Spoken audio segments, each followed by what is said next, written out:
So I'm here to catch you up on my recent reading, and without trying, I ended up reading a whole bunch of what I'm going to call genre-bending thrillers. So these are thrillers that have elements of science fiction or something fantastical. These are kind of space horror, things like that. And a lot of books that just kind of defy genre, but for the most part, fall under the umbrella of dark fiction, so I'm going to include them all here. But if you do prefer my SFF content, definitely I think there's some books that'll appeal to you as well. These are predominantly, if not all, new releases, so again, if you're wanting to read new stuff, I got you covered. Let's get started. First, let's talk about Dark Spots by Thomas Mullen. This is a book that I received for review from the publisher, and this is a story that is set in a post-apocalyptic future where everyone on Earth has gone blind. This is a slower process, so people knew this was coming, and of course all the different governments and scientists were rushing to find a solution before it was too late. And in this future there are some businesses that have done very well for themselves because they've created ways to work around this blindness. So those that can afford it, those that have businesses that will pay for the technology, are able to semi-see through these different implants that send signals to their brain, essentially working kind of like echolocation. But while it has these speculative fiction elements to it, I've included it in my wrap up here because it reads a lot more like a mystery or thriller. We get the story told from us from the perspective of the cops.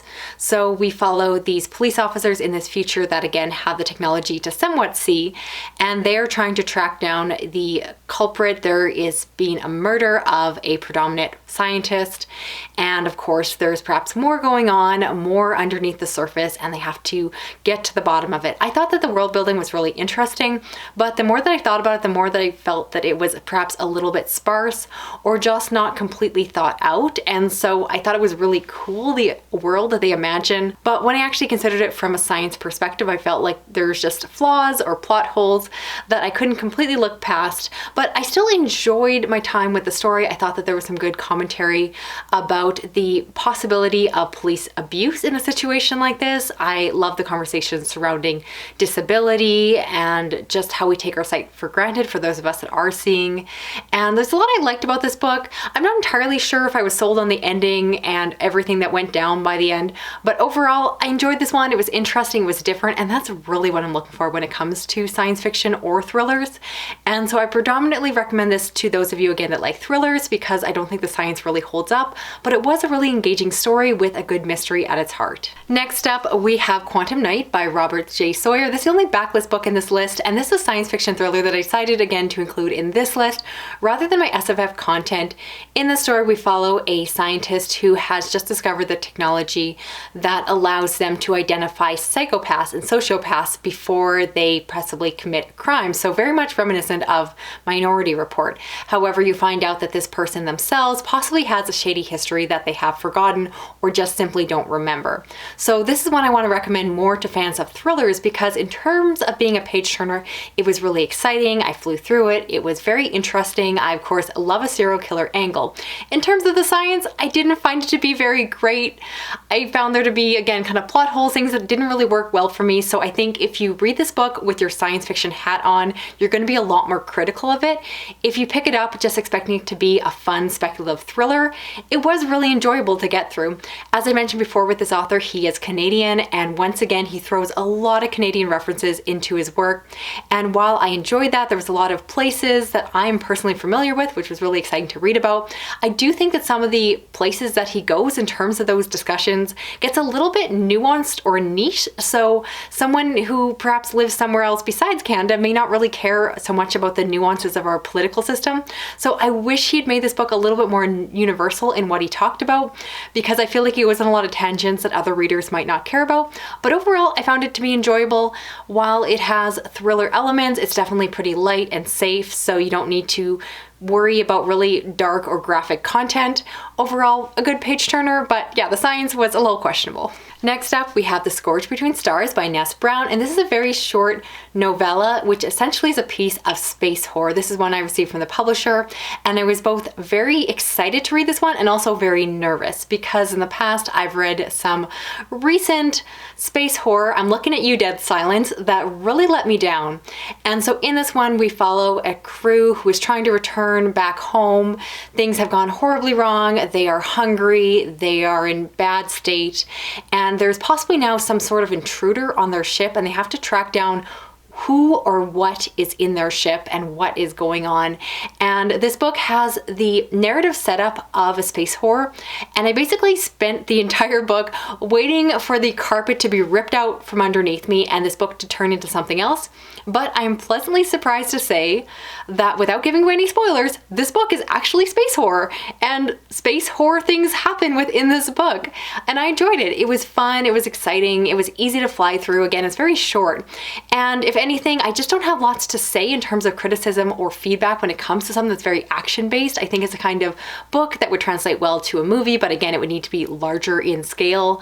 But overall, it was really fun, and I was just pleasantly surprised not to be horribly disappointed, because so many books get marketed as space horror and then they're really not. But this one is, so I'm excited, I'm happy, and hopefully you'll go check it out for yourself. I know a lot of you share my love for this subgenre. And then next we have The New One by Evie Green. This is another book I received from the publisher, and this is a speculative fiction thriller that follows a family in a near future where their daughter is involved in a horrible accident and is in a coma, and so they get the opportunity to replace her with an artificial intelligent daughter. And this is a setup that definitely gives me Dark Mirror vibes, and I was very much excited to read this one because, again, not only do I love thrillers, but I also love anything with science fiction elements, especially those involving AI. And I picked up this one, and it just wasn't what I expected based off of everything I've told you so far. I will admit that this book does not read like a thriller. It's marketed as one, but in my opinion, it reads much more like contemporary fiction that just happens to have a science fiction element to it. And in fact, as I was reading it, I thought, this is the kind of book that I feel like ends up in people's book club. And then when I got to the end of my copy, which is an advanced reader's copy, so this is not published yet, or at least not at the time I'm recording this book has book club questions at the end. So it really confirmed my suspicions that this book is very much marketed towards that. And so if you're someone who is in a book club and loves book club books, you might really enjoy this one. But I found this one to be so much more about the characters and their relationships, and it really didn't lean into the speculative elements as much as I wanted. I wanted this like creepy AI daughter. I wanted it to be disturbing and strange, or at least play with the science fiction elements and kind of explore the morality of such a thing and what it would be like. But instead it was much more about feeling out the characters' thoughts and emotions, and it's just not the part of the story that I personally find to be very interesting. I thought it was fine, I thought it was well done for what it was doing, but this just is not the kind of book for me. But switching to a book that is definitely up my alley, we then have Death of a Dancing Queen, which is a thriller that is out by a new imprint that's a sister company to Angry Robot Books. I'm sure I'm going to be talking about them more in the future here. But basically in the story we follow a younger woman, she's in her 20s, who works at a deli, and in order to get extra money to help her mother who is suffering from dementia, she also works on the side as a private investigator. It runs in her family. Her grandfather was also a PI, and so she takes on cases from the side to get extra cash. Then at the beginning of the story, a younger man comes in looking for his girlfriend and pays her to help track her down. I really love this story for so many reasons. First off, I'm a huge fan of the TV show then turned into a movie, Veronica Mars, which is also about a young private investigator, a young female, particularly a PI. And this book gave me serious vibes to that show. So if you love Veronica Mars, you definitely need to pick up this. But I also want to give the author props. It didn't feel like she was writing fan fiction. They do actually make a reference to Veronica Mars in the book, which I appreciate. But overall, this really felt like its own. The main character, Billy, is similar in a way, but still very much nuanced to be her own self, and I thought it was just really well done. So I like those elements. I love the idea of this tough woman who is investigating and using all of her skills, but then you also have a compelling story in and of itself, and that is often where a lot of mysteries fall down for me, is that they have a really interesting element surround the story, but then the mystery itself is super dull. Instead here, I was very interested to know what happened to this young woman. The author gives us a lot of different possibilities. This young woman was involved in a true crime podcast, so I was wondering if it's related to that. There's also a drug angle going on, and I constantly changed my mind about what was happening, who was behind it, and my suspicions just grew and grew. And so overall, I just really enjoyed this one. I flew through it, had so much fun reading it. Highly recommend it. It is so hard for me to find mystery books that really catch my attention, and there's something about an amateur sleuth that just speaks to me. I want to be an PI so badly, but I know I'd be terrible at it. So let me know, am I not the only one that would love to be a private investigator, or at least pretend to be one? So definitely go check out this book if that sounds up your alley. Next is Head Cleaner by David James Keaton, and this is a horror book, or at least a book that follows the tropes of a horror story, although I will admit that it's less so scary and more so fun or satirical. In the story, we follow the supposedly last Blockbuster, the last video store, and within the store they discover this VHS player that allows them to actually rewrite the endings of popular movies. I thought this was a really fun premise. I really enjoy horror stories that involve older technology. There's something just very nostalgic about technology that isn't currently being used anymore, and I'm definitely old enough to remember Blockbuster and all of that, so definitely a lot of nostalgic feels for the setup. As for the story, I enjoyed it, but the problem I ran into when I was reading this book is I realized that I am not necessarily the right audience for this, because as I've mentioned before on my channel, I don't actually watch very many movies. It's probably how I get so much reading done, is that I don't tend to watch a lot.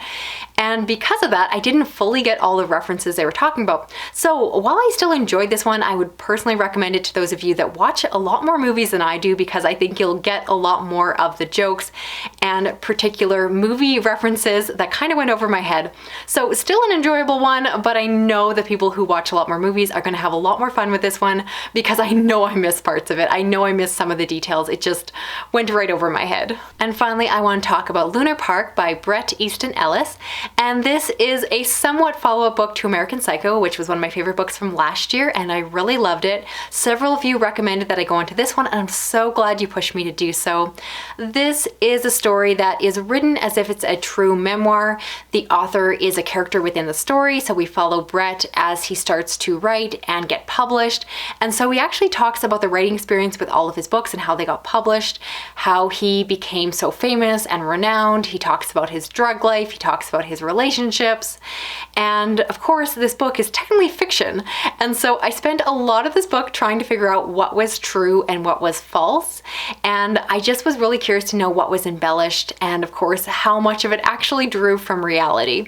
And I think that's so much of the fun with this book, is that it's incredibly meta, because again, the author is writing it like it's fact, but you know that there's more going on. So right off the bat, I have to say that if you hate unlikable characters, you might have to skip this one, because Bret writes himself to be possibly the most unlikable character I have ever met.